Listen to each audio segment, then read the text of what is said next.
We know that cars are powered by engines, but how do they do this? The rotating motion of an engine's crankshaft is transmitted to the wheels by the drive shaft. The gearbox changes the number of rotations of the driven wheels during one turn of the crankshaft. In low gear, the output of the engine is high, but the speed is low.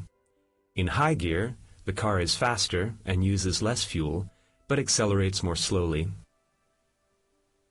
The most common type of engine used in cars is the four-stroke Otto engine.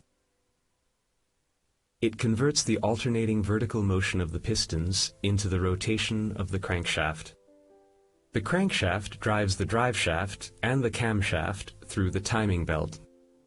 The camshaft operates the valves which ensure fuel intake and the expulsion of exhaust gases through a coordinated rhythmic opening and closing.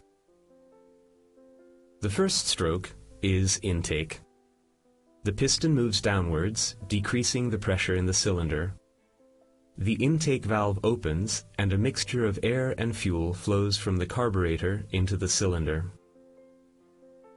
The second stroke is compression.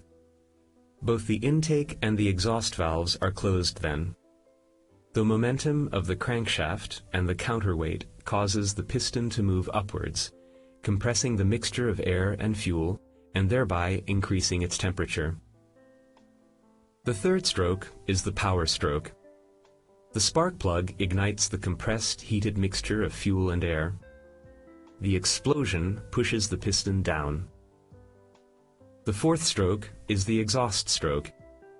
The piston moves upwards, the exhaust valve opens, and the exhaust gases are expelled.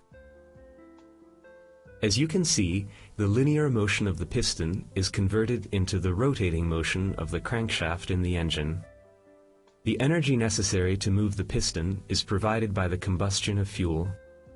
The fuel used in the four-stroke Otto engine is petrol. An important attribute of petrol is the octane number. The higher it is, the higher its boiling point. Therefore, it can be compressed more, resulting in greater efficiency.